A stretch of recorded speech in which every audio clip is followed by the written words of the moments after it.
I do want to quickly just call out before we jump into our slides and make the distinction here that when I am using the term tobacco, I am referring to commercial tobacco, which is mass produced and sold for profit. I'm not referring to traditional tobacco or sacred tobacco, which is used by some American Indian tribes for ceremonial purposes. All right, so starting with our background here, we're going to start with a quick quiz. There's no right or wrong answers. And if you are comfortable just unmuting yourself and shouting out an answer or putting it in the chat, you're welcome to. So how many hours per day do you think young people spend on social media? And again, this is aged 18 to 24. Any brave souls care to unmute and just take a guess? Or again, you're welcome to put that in the chat. 5 hours. 5 hours, good guess. 3 to 4, 8 hours, too many. 12, 8. These are great guesses. 9 to 11, 7 to 8, 10. Ooh, Alexandra, 12 to 14. Okay, 8 to 10. So a range here. Well, all of you are essentially right. So on average, young people are reporting approximately just shy of 5 hours of use on social media daily. But in total, we have young people who are reporting as many as 10 hours of screen time per day.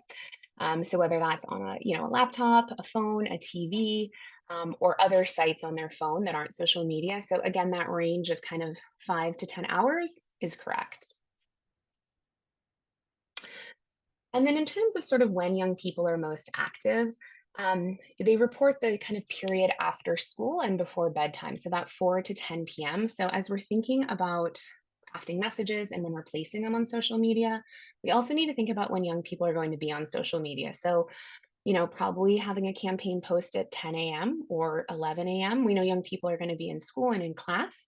So thinking about not just the message, but when we're placing it and targeting it. And then young people also report that during that time, they're most likely scrolling social media while also watching TV. So there's almost like a multitasking of screens, right? So you're scrolling, you're watching. So not just thinking about when we're deploying the message, but the kind of message that we're using to really get young people's attention. We're, up against a lot of other information, a lot of other screens. And so what can we create to really captivate and grab their attention? All right, last question. You're all doing well. Which platform do you think young people spend the most time on per day? So that 4.8 hours. And again, you're welcome to put that in chat or just yell that out. Instagram, TikTok, lots of TikTok, Instagram. Yeah, I think Snapchat. Okay, these are great guesses. All right, so you all get A pluses because I saw most of these in your chat. Young people actually report spending the most time on YouTube, but what's important to call out here is that the time on YouTube is reported more so as watching kind of like movies or shows. The actual social media platforms that they are engaging with in a more traditional way, so scrolling, are TikTok and Instagram. And this has shifted a bit. I do want to call out since we started doing these campaigns. Up until about 2023, young people reported that their most used platform was actually Instagram, and that shifted to TikTok in this last year. And so we'll kind of talk about this as we go through our CYAN kind of learnings piece, but we did just recently, our most recent campaign was actually videos. And we'll talk about how that performed compared to images, and again, sort of what is the best message and how we place those. All right, so give yourselves a round of applause. You all passed. Okay, so again, I think this exercise is very, very helpful to kind of start our discussion because we really need to have an understanding, and it seems like all of you do, in terms of just how much time young people are spending on social media. And it really is sort of that old adage of you have to meet people where they're at. Young people are continuing to interface with social media at increasing rates. And so in terms of how we reach them with messaging, how we place the messaging, and how we promote that, this is where we need to be meeting them. And then I did want to share this quote from our youth listening sessions that we did in 2023. And a young person shared, I know a lot of people who want to quit, but there's really nothing accessible and they're scared. And again, I think it's so important for us to um, think about how we reach young people and how we create things that do feel safe, that are accessible. What we hear from young people is, they're going to social media to find information. That's where they're most likely to look to learn about quitting or to learn information about use. And so that's why we focus there. And we also know from the most recent California Youth Tobacco Survey that the majority of young people have either tried to quit in the last 12 months or plan to quit the next 30 days. So there is a desire there. And again, it's meeting young people where they're at. So getting into kind of our case study and how we have developed messages and what that's looked like for us. So since 2020, we've done a total of 8 social media campaigns, and these were all campaigns created for youth and young adult audiences. As I mentioned, the 7 of the 8 were images, and the most recent campaign was actually short 8 to 10-second videos.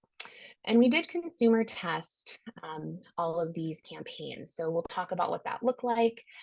These were sent to young people with a SurveyMonkey instrument and reviewed with youth and young adults.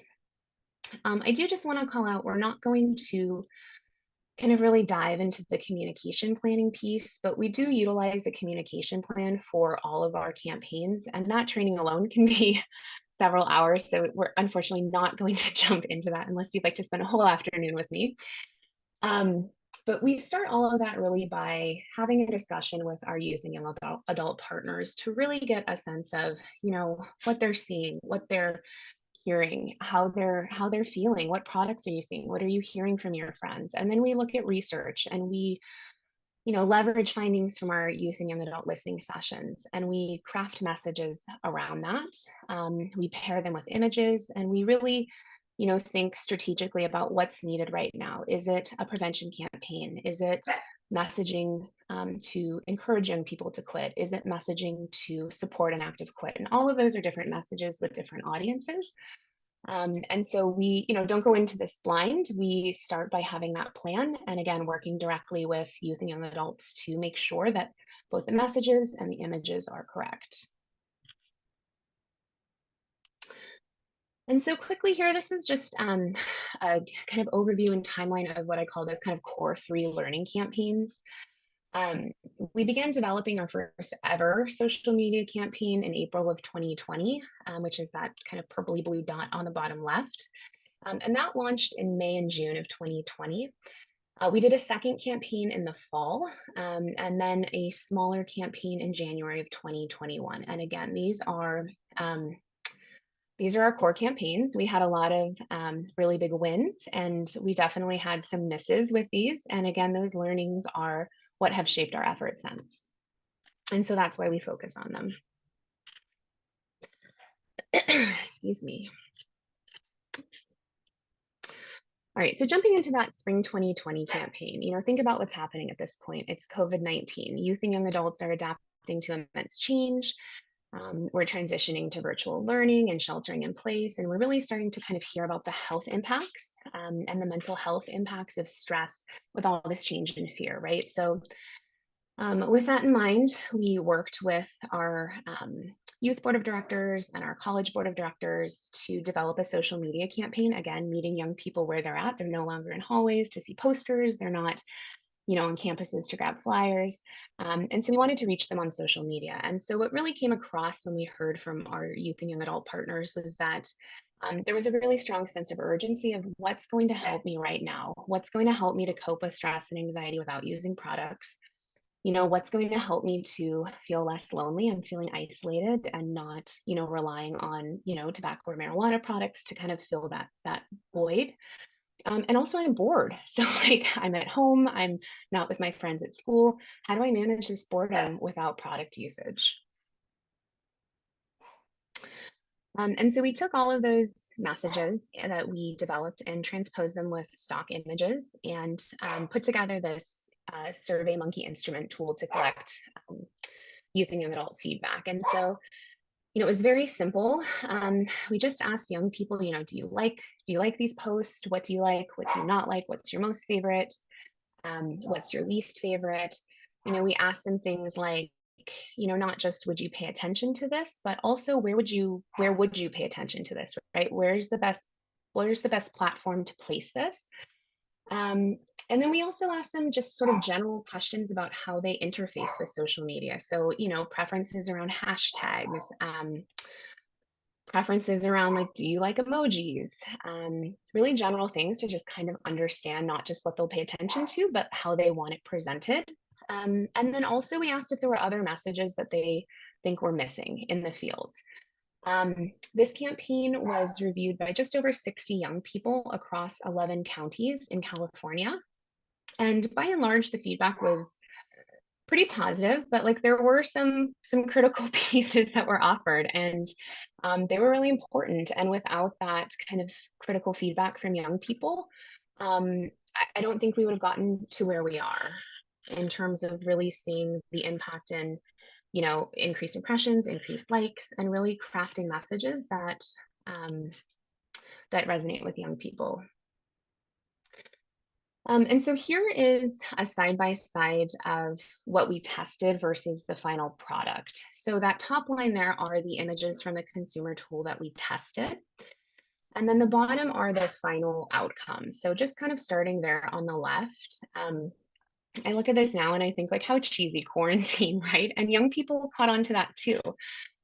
We heard over and over again, like, I don't know what that means. And B, I think like an elder millennial wrote that. And I was like, okay, fair enough. You're right. Like, we're not using the language of young people. That's my language as like someone in my late 30s.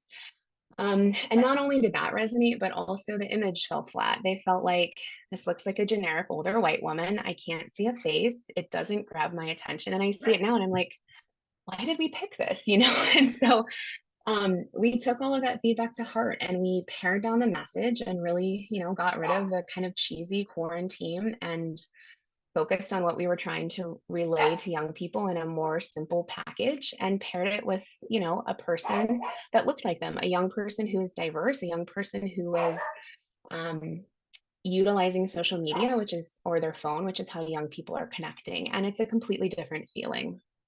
That middle image is, I think, the most interesting. This was actually probably the most polarizing in terms of feedback from young people. So, at the time we heard from young people, like, there's so much scary messaging going on right now about COVID. I don't want to see like another sad face. It kind of feels cheesy.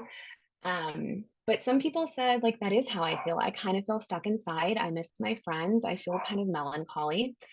And we actually did have a handful of young people who suggested, what if you turn this into two messages and instead of focusing on vaping can increase, focus on the positive outcomes of quitting. So switching that language from can increase to quitting vaping can lower, focusing on the positive impacts on mental health symptoms and that feeling of anxiety and stress versus the increase. And again, just pairing it with a smiling face, a young person who's happy, and again, completely different. So we did run both in the campaign to kind of cast that net because the feedback was mixed. Um, and you can feel it's a completely different energy just by swapping a word and an image. And then finally, there that image on the right. Again, make ohms, not O's, didn't translate with young people, kind of similar to quarantine. Um, Again, there was a lot of like, it sounds like an old person wrote this. Again, fair enough. And just that the image was kind of flat, right? There's not a face. It feels like stock image. And they were right. It looks like stock image. It doesn't feel captivating. It doesn't feel engaging. It didn't catch their attention. And they suggested, again, seeing a young person that looked like them, seeing bright color and actually focusing on the message versus kind of this like cheesy make ohms, not O's. And then just some kind of like general takeaways with how they interface with social media. We actually started out calling this campaign Try Something New, and not surprisingly, the term try actually elicits experimentation. And so we had a couple of young people say like, oh yeah, actually want to try those vitamin vapes. And we were like, okay, we have to change this name. And so we changed the campaign name from Try Something New to Find Something New.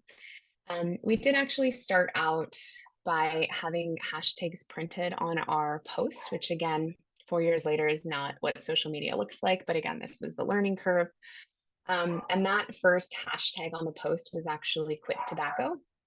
And young people said, like, my friends don't use tobacco, we vape. No one's going to see tobacco and think, oh, that's talking to me. That's like people who are just smoking combustible cigarettes. So again, really having that check in with young people about language on the front end and making sure we are using the words they're using, we're using the images they care about, is really important. And we switched all of that to quit vaping. And then again, we grew this campaign from 9 posts, which were tested, to 18 posts, again, to really, pair the images they were asking to see with the messages they wanted to see.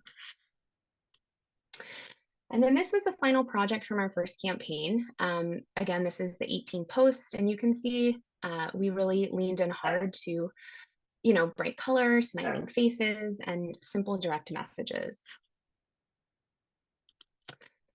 And then all of these campaign posts did direct young people to our cessation website, which was released in conjunction with this campaign.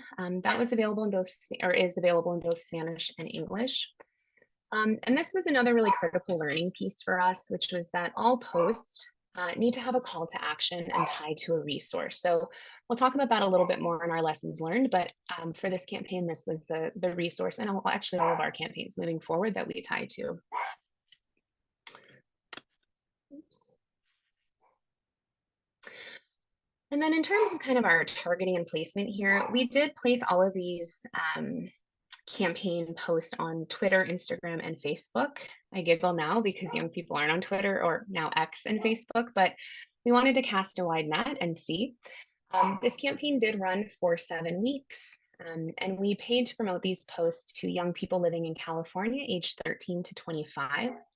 I do want to call out, we did not have a huge budget for this campaign. So, you don't need to spend hundreds or thousands of dollars on this. These were pretty like menial promoted posts. I think we were between $50 to $75 for this campaign. We did all of our design in-house. We did all of our testing in-house. So really the only expense here was doing those boosted posts. And then in terms of how we did, probably not surprising, Instagram was overwhelmingly more successful, really across all 3 metrics of impressions and likes, and then most importantly, how we measure our success, which is number of young people who actually clicked through to that quit site. So that was, again, a learning that seems obvious now, but in 2020, it was our kind of first go. And I did want to call out kind of something interesting that happened with this campaign was we saw a huge amount of likes on the front end. So we saw a lot of young people liking our posts, but not necessarily kind of clicking through to the quick site.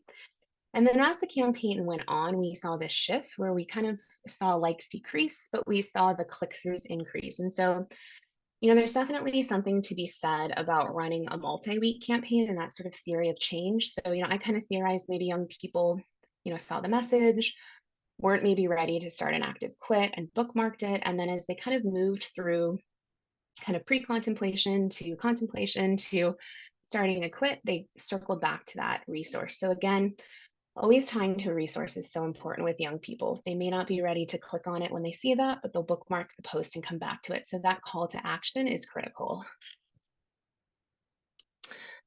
For our fall 2020 campaign, we really made a shift to, and you can kind of see the graphic there at the bottom, or the yellow dot now as we go through this. We really made a shift to digital treatment. So we were getting better information and research of how COVID-19 was impacting tobacco use with young people. And what we were really seeing was that maybe young people who are experimenting had not continued on to an active addiction or active use, but young people who had regularly used products prior to the pandemic now had accelerated use rates. And so we wanted to get a sense of what not only were top motivators to encourage young people to quit at the time, but also how we could provide both tools to manage triggers and cravings in a way that was accessible while they were at home. And so again, we talked with our youth partners, we looked at research, and we put together a campaign very similar to our first campaign. We created a consumer testing tool in SurveyMonkey. We asked, very similar questions. What do you like most? What do you like least? Would you pay attention to this? This campaign was reviewed by just over 100 youth and young adults throughout California. And we had greater diversity in terms of counties. This was at 16 counties. of young people across California who were reviewing this. And then again, here's kind of our before and after. So that top line is what we tested, and that bottom line is our final outcome. The top left, just starting there, several young people said, as soon as I see anything that says your risk of XYZ, I immediately don't read it because it sounds boring. And so just shifting that language from your risk of cancer, lung disease, and mental health issues are all reduced to quitting vaping lowers really focuses again on that positive outcome of quitting, and is using language and essentially developing and providing the same message, but in a way that young people weren't interfacing with it. And we didn't change an image. Um, that second image there to the right, I think was a really good reminder for me. What we heard from young people was like, what's a quit team? I don't know what that means, and I think it's again important as we are in public health and we use things like quit team or cessation, and we love that public health speak. That's not necessarily the language that young people are using. And so, again, just saying build a team, whatever that looks like, whether that's friends, whether that's apps. But again, having that touch point with young people to provide that feedback and kind of check in that we're using the right language was really important. The next image again didn't test well, looked kind of sad and melancholy. And what came across really strongly and has sense in all of our consumer testing was that young people like to see smiling faces. And so not only do they like the faces smiling, but they like them front facing in the camera. And the feeling here was like, her vibe is so unhappy. I'm not going to want to engage. There's so many like scary health messages in the world right now. I'm not going to engage with something that kind of looks like a bummer, right? Um, and again, just changing that image completely changed the feeling of the whole post. And then finally, that last one is just kind of a call out on how much text we use. Young people were like, this is so much. And they're all important messages. And we actually ended up parsing that out, sort of like each tip into its own post. But it looks like a lot. And think even about how you interface with social media. When there's a block of text, you're less likely to read it. So again, just keeping that message simple, keeping it accessible, keeping it easy to digest. One other call out here too is that we had several reviewers say, what does craving mean? Does that mean when I have the urge to vape? So again, not assuming understanding around kind of words and vernacular that are commonplace for us in public health and in the tobacco world. But making sure again that we're using the language young people are using and that they understand that. So just changing that from managing tobacco cravings to managing the urge to vape. Again, this is the campaign in all of its glory. This was really a two-prong approach here. So we started by front-ending the campaign with messages to motivate a quit attempt, and then the latter half was actual tips to support a quit attempt. With this campaign, we also developed a digital quit kit, which was linked in all of the posts as well, and also was accessible through that Quit Tobacco page from the first campaign. Unlike our first campaign, we only targeted this campaign on Instagram because that was our best return on investment. Again, this ran for 7 weeks, was targeted to youth and young adults aged 13 to 25 living in California. And then again, was kind of that two-prong approach. And then here's how we did. It was the exact same budget with the exact same targeting, and it was significantly higher in click-through rates. So we saw over 150% increase from the previous campaign. And so, it really showed us that it was the right message at the right time and put in the right place, really, which is also critical. You could have a great message, you can have a great post, but if you're not putting it where young people are going to see it, it's not really impactful, right? So this was really, again, a learning for us, and since we have focused all of our campaigns exclusively on TikTok or Instagram, excuse me. And then kind of our culmination of learnings with these core 3 campaigns was our January 2021 campaign. It was really simple. We just wanted to kind of reach out to young people who may be considering a quit attempt as part of a New Year's resolution. And so all we said was, hey, now is a great time to quit. And used all of the feedback that we'd gathered over the course of the last year of simple messaging, bright colors, smiling diverse faces. And we promoted this on Instagram throughout the month of January to youth and young adults, and had a really like impactful click-through rate and really positive feedback from young people. I did want to kind of just share some of the other campaigns that we have launched since then. Again, that kind of core 3 campaigns has shaped all of our learnings, and you can see that woven through all of these. The left campaign there was released as part of Latinx Heritage Month, and we coordinated with a Latino coordinating center to release that. Historically, on average, with our Spanish language click page, we would see maybe 5 to 6 hits per month. And the month that this ran, we saw close to 500 visits to that page. And what was most encouraging about that was not just that we got young people to that page, but the average time a young person spent on that page was over 2.5 minutes. So when you think about young people and how long 2.5 minutes is to spend on a web page, it's pretty impressive. So we weren't just getting young people to the page, we were getting them to interact with it. On the right, there is our, oops, there we go.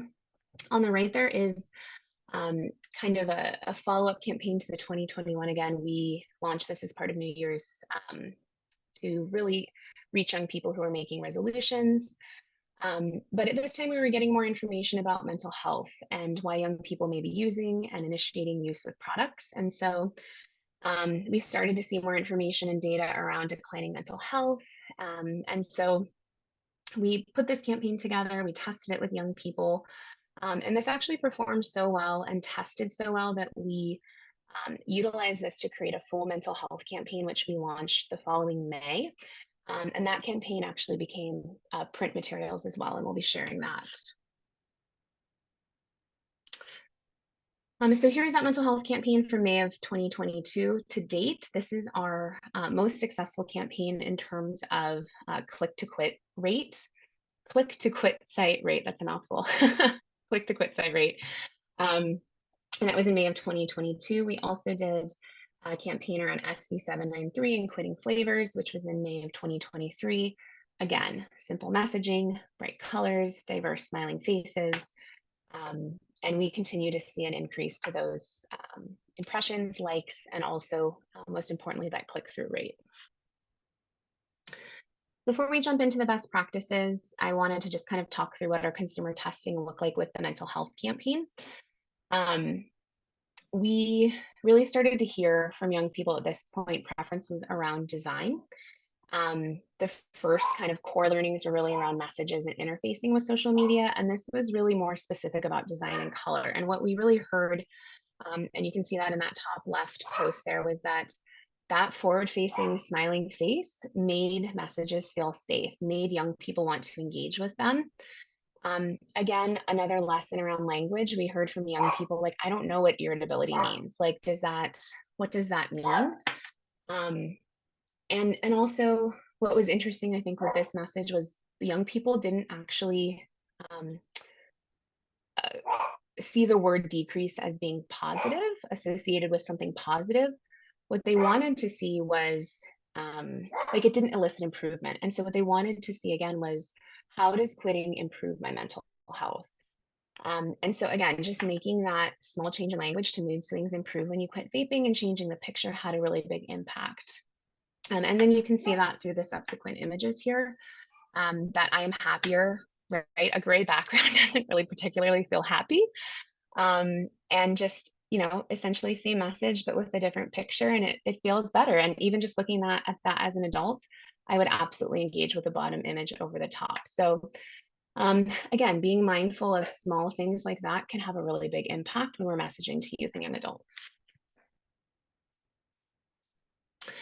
And then this is our most recent campaign, which just launched in January of 2024. This is kind of us dipping our toe into video campaigns. And again, kind of meeting young people where they're at. TikTok is the most popular place, well, YouTube for movies, but TikTok for kind of traditional social media. And so we wanted to see if there was a space for these types of messages in this kind of format. And so we created a 10 video campaign that launched in January and ran into February again to kind of play off of the energy of young people who might be creating a New Year's resolution to quit. Like our previous campaigns, this was a two-prong approach. So kind of first working to motivate those quit attempts and then providing actual tips to support quitting. And this had our greatest review across counties. So this was viewed by over 100 young people across 24 counties in California. So really wide net here of feedback. And it was good feedback, I'm happy to report. The number one thing we heard from young people was that they wanted us to add music to the videos. We did not. We launched them without music because we felt like we needed to actually do more testing around like what music would we pair with this? What would that look like? But the messages still performed well. So this is actually our of the kind of two-prong approach. This is our highest click to quit site post in terms of motivational quit support, right? So motivating young people to consider a quit attempt was around that sleep quality piece. And then this was our most popular video in terms of an actionable tip, right? Get creative. Art can reduce the urge to vape. And so again, super simple, utilizing all of the same learnings, smiling diverse faces with an actionable tip and simple direct messaging. And they translated well in videos. So I think this is something we're going to continue to work on and test and maybe think about getting creative with music and picking things that don't sound like an elder millennial. All right, so putting it kind of all together and all of our lessons learned here. I think this is a very helpful visualization. So there on the left was our first attempt, right? This is the spring 2020 campaign. This post had 6 clicks to the quit site. Not to say that those 6 clicks aren't important. That's 6 young people who took a step in an action, and that should be celebrated. May 2022, with the same budget and the same targeting, this had over 1,000 clicks. So again, really hearing and integrating what young people have to say about the messages they feel safe to interface with, the kinds of, graphics and images they want to see. There's a tangible outcome of number of young people who are accessing these cessation support services and are clicking through. All right, so kind of going through our best practices. And again, this is what we utilize with all of our campaigns. I do want to say this is not the gold standard. Things change quickly in the world of youth and young adults and how they use social media, but this is what we have found based on our consumer testing, based on all of our youth and young adult listening sessions. Doesn't mean it's universal, and it can certainly change, and that's why we continue to have the testing and have the listening sessions. But by and large, what we've heard from young people is that we need to keep it simple, right? They want simple, direct, easy to digest messages with not a lot of text. And again, that piece about being mindful of public health speak. So using words like vaping instead of tobacco, saying vapes instead of electronic cigarettes, making sure that the messages sound like the people we're actually messaging to and using the language that they use is really important. Also, young people didn't really want to see scare tactics. So they didn't want to see overly negative tobacco messaging. They wanted to focus on the positive outcomes of quitting. And when we do things like listening sessions, a lot of young people can say like, oh, I remember that, that commercial of like someone putting a cigarette to her neck, or your brain on drugs with the eggs. But they'll remember it and the shock value of it, but it didn't actually encourage them to take an action. And the things that encourage them to take an action are the positive outcomes of quitting, and particularly so right now, the positive impact on their mental health. And just generally, I think it's a good reminder for all of us. I think we like to throw all the information at young people, and really just stepping back and thinking about like what information do young people actually what information do young people need to know versus the information young people will actually pay attention to can be very different. So stepping back, kind of dialing back the message and getting to the core is really important. And then just kind of as a tip, I do like to keep this right around the 8th grade reading level. You can run proficiency tests on Word and online. Again, just making sure it's accessible for everyone. In terms of kind of, again, message preference, young people want actionable tips, right? Don't just tell me I need to quit. Tell me how to do it, right? Most young people know that they want to quit and have a desire to quit, but tell me things like, keep water handy, staying hydrated will help, manage the urge to vape, keep crunchy snacks, download apps, making sure we're actually supporting them through a quit versus just telling them they need to, right? Um, and also make sure that that tip is actually something they can do. So don't just give them a tip, make it something they'll actually do. And that is like stuff around the house or easy for them to access. We kind of talked about this already, but the tying to resource is critical. So young people may see a message, may not be ready to kind of take that first step in a quit attempt, but they will circle back to it. So if something is bookmarked and they're circling back, make sure there's a link there. Make sure you're linking to either a local resource or a CYAN page or, California, Kick It California, but always tying that to it. So when they are ready, it's there and accessible. And then what we hear from young people is that seeing on the front end that that resource is both free and anonymous also creates a sense of safety and a greater likelihood that they'll access it. Interestingly, we just started our 2024 listening sessions, and we heard again that language may be changing. We heard from young adults in a college focus group or listening session that actually anonymous might kind of elicit doing something secretly, and they prefer the word confidential. So, whether that's free and anonymous, whether that's free and confidential, it was a good reminder for us because we use free and anonymous on all of our materials that language changes quickly with youth and young adults, and we have to stay on top of it. And then in terms of design and image preference, again, it's bright color. Think about young people watching TV and scrolling on their phone. Um, Colors get their attention. Over and over again, they would say, I want to see bright color. The gray behind that young woman was like drab. It doesn't feel happy. So, you know, taking the time to find something that catches your attention is going to have the same impact as young people. And typically that's color, right? Um, what we also heard was that young people liked to see real faces. So that's not to say that they didn't like graphics or vectors, but particularly when messaging around health and cessation, they wanted to see real faces. They wanted to see smiling faces, and they wanted those faces to look like the young people living within their community. So, not random white women's hands with a phone. They wanted to see young people that look like them and reflected their communities. Um, I will say a note about stock imagery. It's not great. It takes a lot of time and effort to find real young people with, inclusivity of bodies and abilities and communities. But take that extra 15 minutes and look for it because it really does mean a lot to young people and it really does make them feel like it's a message that's for them, that reflects them. And then just kind of some general best practices of how people are interacting with social media. Again, not surprising. Young people prefer Instagram over Twitter and Facebook, but we are seeing that increase in preferring video content and higher use rates of TikTok. So I think that's an area that we need to continue to test and see, while there may be a preference for video content, is that really the best fit for health and cessation messaging?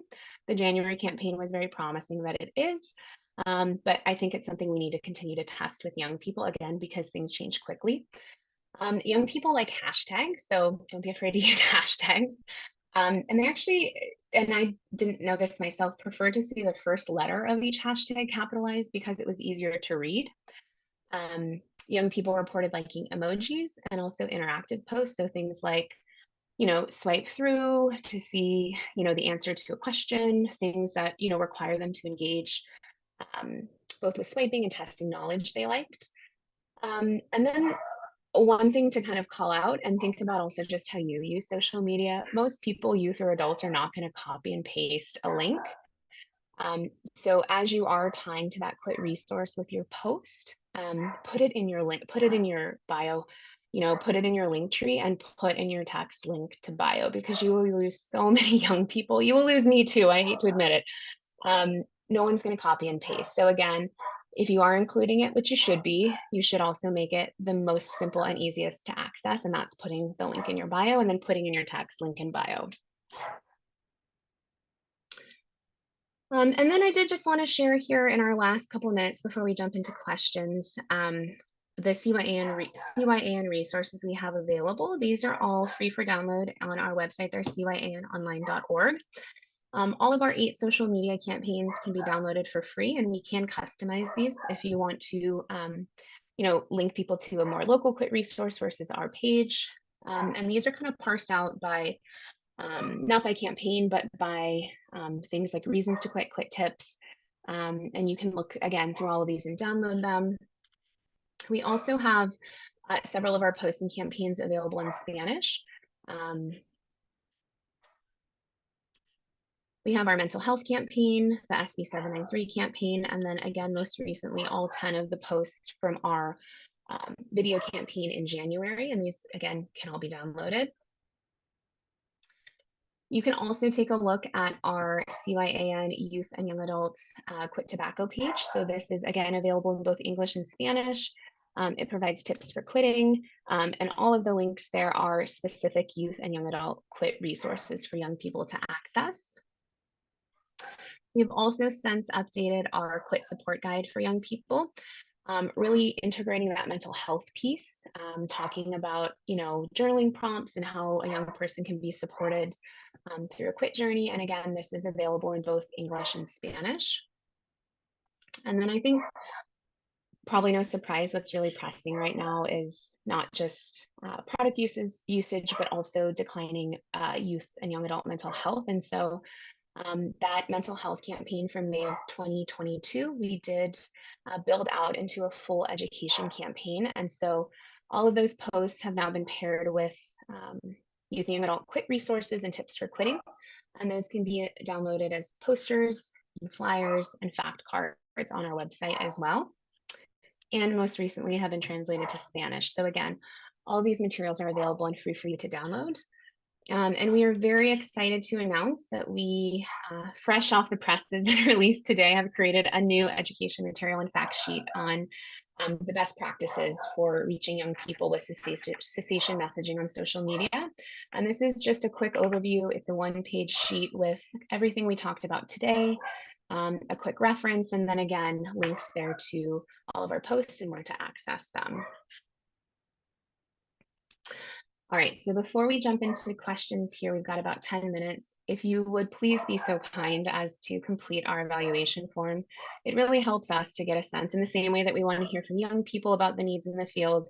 It helps us get a sense of the types of trainings and what we can do to be helpful to all of our partners in the field. It really honestly does take 2 minutes. Proof there is on the right. So if you would just take a few short minutes, Jocelyn's going to put the link in chat for you to access that SurveyMonkey link. We greatly appreciate it. And then before I stop sharing my screen, this is my contact information. We will be sending out the slides after the webinar.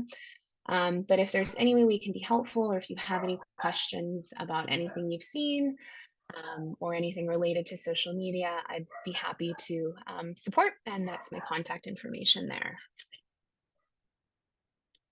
All right, so I'm going to go ahead and stop sharing. We have about 10 minutes for questions.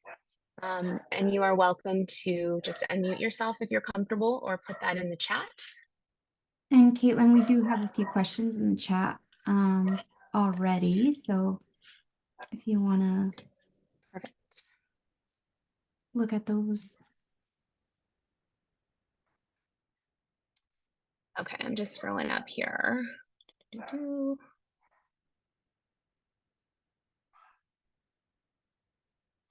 Okay, Paula, so I see your question there. Is there a place where we can find these questions so projects can test their social media product posts?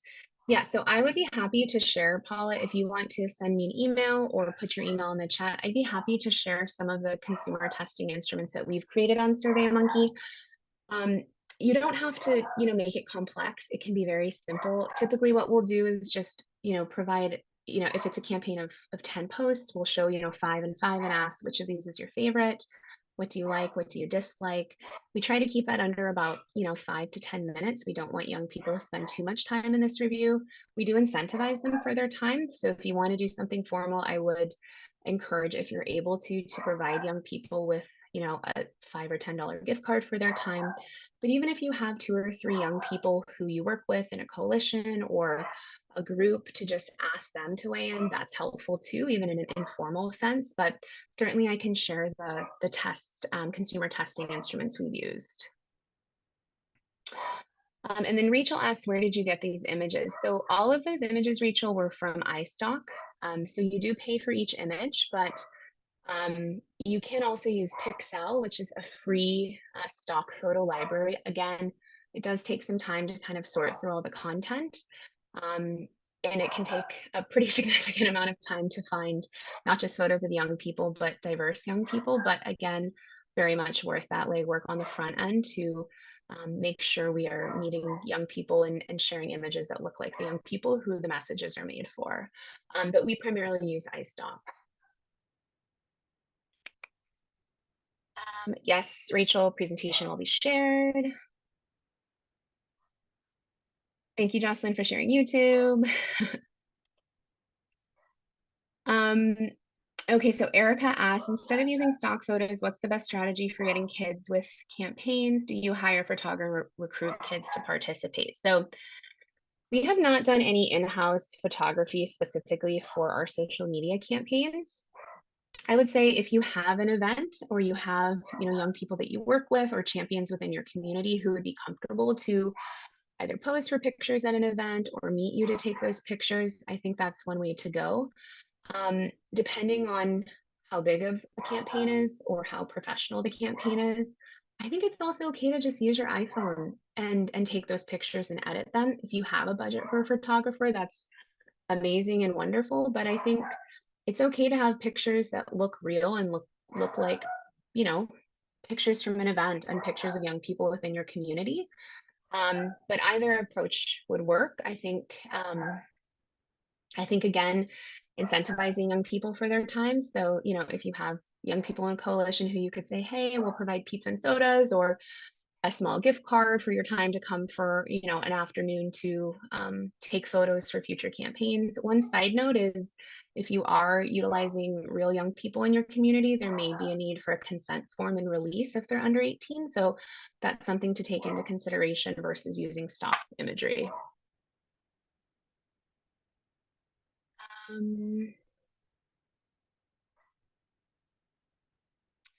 Okay, Lisa, thanks for sharing what's included in the digital toolkit. So I'm guessing that's our quit support quit kit in English and Spanish. So we just kind of re-reviewed that and re-released that in the last year. And it really is sort of kind of a starting your quit journey. So things like writing down when you want to quit, prompts to support young people with selecting a quit date, how to be prepared for an active quit. So, always keeping a water bottle nearby, having crunchy snacks, downloading all of the apps. There's also journal prompts. So things like, you know, when you have an urge to vape, think about why you wanted to quit and circle back to this journal entry. There's recipes for things like using fruit to infuse water, to make it sort of like a more exciting water to stay hydrated. Things like chewing on hard candy. So there's a lot of actionable tips that are low cost or no cost for young people. We do track downloads for all of our materials. In terms of kind of what we look at as a metric of success specific to our social media campaigns, it's how many young people are seeing the message and then actually going to our quit page, so that click-through rate. But that can look different for you. Maybe that is, getting a young person to a page and then tracking a download of a material or tracking, that can look different for everyone. For us, that metric has been that click-through rate.